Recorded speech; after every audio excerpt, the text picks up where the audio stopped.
Hello there, my beloved viewers, and welcome to Cape Breton, where Cape Breton decides the following issues confronting Cape Breton. The people of Cape Breton have issues, and we, or me, not you, you're not playing, I get to decide stuff. Oh yes, how great. Anyway, let's jump into this one right here. Scouting for boys, girls, or anyone. Oh, well, let's see. The Cape Bretonian Scouts, a volunteer youth group that teaches boys and girls outdoor survival skills, are reporting sharply declining numbers. The organization's annual meet was attended by just 7.5 scouts, as there was an unfortunate accident involving a canoe made out of recycled soup cans. Some within the community are urging the government to help revive interest in outdoor pursuits among young people. Now, this is something I do support. This generation, it started with my generation. Technology has just taken over the lives of many Western youths. They always have a screen in front of them, whether it's their phone, their television, the PC you're watching me on right now. There's always a screen in front of them, and it's really taking the living out of life.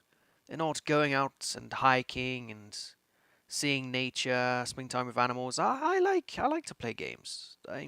I'm literally playing a game right now as I talk to you. I am making my barely scrounging by, supporting myself with YouTube content, which is based around games. I play games all my life, but I still like to find time to go out. I like it. Just this week, I rode a horse. I hiked up a mountain. I've done these things this week. It's not as much as it could be. I could have hiked 2 mountains. I could have rode a bear and a horse. But I've gone out of my way to do something outside, and I don't. I ignore social media these days, and I don't always check my phone. It's not something you need to do. So I feel like if the government was to do something in reviving interest in outdoor pursuits, it would be a positive thing.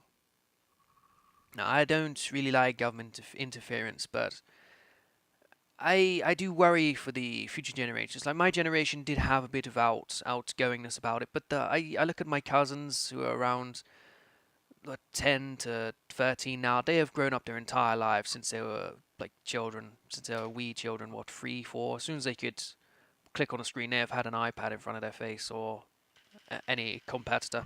I I genuinely worry about the future in the Western world with these people. They're not going to know what real life is. So, let us get to the debate. Dear leader, we humbly beg your favour, is spelled out in Woodcraft Sign Language on a poster decorated with pictures of tents, trees, and wild illegal border crossers. The scout who brought the post into your office begins to explain. Scouting has really suffered from a lack of state support. We give back to the community, learn valuable life skills, and get to socialize with other young people, all in the spirit of Cape Bretonian patriotism. And with some government funding, maybe we could afford some slightly less frayed guide ribs for our climbing wall. Yeah, yes. Patriotism. It's a good introduction to the military, and in our nation of Cape Breton, we do like to conscript everybody that can walk. So if we were to have state-sponsored or compulsory scouting, it would get people learning a bit earlier. Scouting is a hobby, nothing more, grumbles notoriously shekel-pinching auditor Barbara Sulu. What's next? Are we going to start giving subsidies to model aircraft building clubs, knitting circles, moustache enthusiasts? Why should we not? If moustache enthusiasts would be fucking funny. Treasury funds are for essential projects only. If the Scouts can't get by without state support, then they should go out of business like any other private organisation would.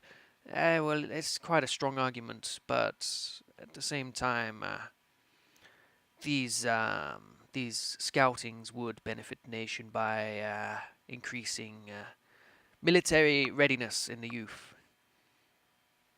You're talking about ending a tradition of scouting that goes back more than a century, complains Felipe Calder, a military historian who has won several awards for exceptionally dry accounts of dramatic battles. I got my start in fieldcraft as a scout, just like many of our nation's greatest heroes. The young people of today don't know what they're missing out on. In fact, maybe if you forced them to all join the Scouts, they would soon see what great fun it was. Yes, this guy knows exactly what he's talking about. Let's just browse over the other ones. All this tradition stuff is exactly why kids aren't interested in Scouting anymore. Yada yada yada, fuck you.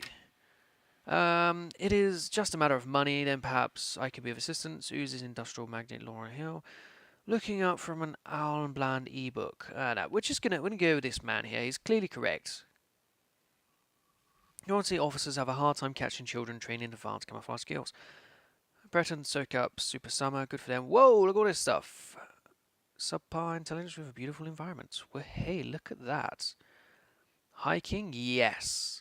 That's what we want. Tranquility. This is what we want. White whale. Fail to prevent mistakes in the fishing industry. What? Why am I getting all this shit? Modern still reach 100 million citizens with an excellent environment and economy. Woohoo. Horse society command a pleasant environment with cars and no intelligence. Whatever. Tourism's gone up. Public education has gone up. Eco-friendliness has gone up. Environmental beauty has gone up. Yeah, quite a few things. Intelligence has gone up. Culture has gone up. And stuff like ignorance and obesity has gone down, which is good. We don't want obesity. Obesity is very expensive if you have state-funded healthcare, which we don't in Cape Breton. We are glorious libertarian nation. Yours insincerely. Well, let us check this out. Whenever disaster strikes Cape Breton, politicians have a habit of sending their thoughts and prayers to the victims. Although this gesture is appreciated by some, there are many who feel the phrase is simply an excuse for politicians to do nothing. It is absolutely that. Every time there is a major issue, all you get is these people, oh, my thoughts and prayers be with you. Well, your thoughts can't leave your head and your prayers are meaningless. It is just virtue signaling. It is, completely. Every single time there's something bad, you get some terrorism going on. Oh my goodness, this is so terrible. My thoughts and prayers are with you. All it means is look at me. I know you're on social media at the moment looking for news updates on this terrorist attack, but take a second out of this to just look at me. I am still here. I exist. I am relevant. I am a good person. Look, I am sending my thoughts and prayers. I'm not doing anything to stop it from happening again. I'm just putting out my thoughts and prayers. I thought about it for a whole 3 seconds. I feel like it's necessary for you to know that. I prayed. I literally prayed. I put my hands together. I said, Allah, Jesus, Vishnu, Mormon guy, I am unhappy that this had happened and I want you to stop it. I literally did that, and I felt that everybody on my social media should know this, that I prayed because this awful event happened. Yeah, it's just bullshit. People that do that, it is just nonsense. Especially when, fucking fuckbook started doing this. Oh, there's been a terrorist attack in France. Put the French flag over your profile picture. Oh, great. Yes, well done to the whole 10% of people who did that. You really changed everything. Right, let's get on with it. Every time I hear a politician send their thoughts and prayers, I feel like vomiting in my mouth, complains social commentator Sherlock Garak, forcefully shredding a newspaper reporting your Minister of Transportation sending prayers for the victims of a train disaster. If you ask me, that's their way of getting out of actually doing anything meaningful to help the victims. How about sending some much needed aid when there's a disaster, or perhaps investing in some infrastructure?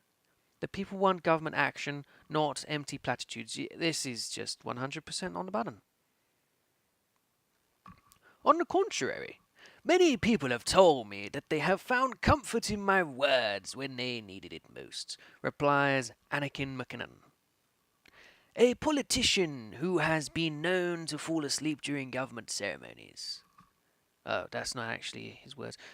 There's nothing odious or lazy with sending out thoughts and prayers. Some people find it helpful to be reminded that their government cares. What's wrong with that? Yes, implying that you actually care. When was the last time the government cared about anything? If they really cared about something, they would lower your taxes. They would want you to have more spending power. But no, no, they don't. They don't want to do that. Since. Wait, who is this? Ah, an atheist media personality. Since when should the government be in the business of spreading this religious indoctrination? Fumes atheist media personality Emma Steele.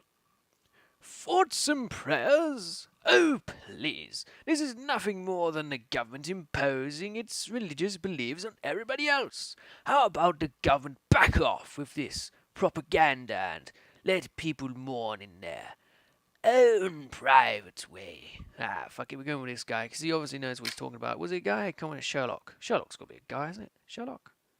Garak? I'm thinking an Indian guy. Or half in, I reckon his name's Sherlock, but his second name's Garak. This guy had an Indian father and a descendant of British colonizers' mother. He's a bit of a mix. His mother's like, nah, I want him to be called Sherlock. The Indian father's like, fuck it. I'm going to go with this.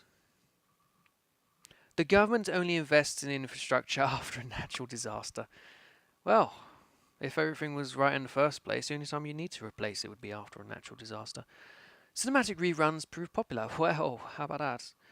Economic growth exceeds forecasts. Well, ooh, wood chipping is up. Welfare. Fuck your welfare. Public transport. Why am I funding welfare? Compassion is up. Safety is up. Well, that's good. Arms manufacturing, good. What's down? Crime. Well, terrific. You can't really complain at that. No, not at all. Anyway, let us stop with the issues for now. Let us check out the nation. Ah, thriving economy. Look at this fucking place. Let's have a look at the Frigidaire. If you want to join Frigidaire, there is a Discord server down below. If you join on there, you'll find a Nationstates thread where you can join in on all the fun and you can join all these great nations. We have a fuck ton of nations now. 54 of us. Damn. Dictatorship of the Third Reich 4. What the fuck? Who are you? We are better than you, apparently so. Oh, look, it's me, right-wing utopia. Oh, who else is there? All these fucking places. People's Republic of Pictou Island. Of course. All these fucking people. Constitutional Monarchy of Dukas. What's going on here? God, homeland, liberty. Whoa!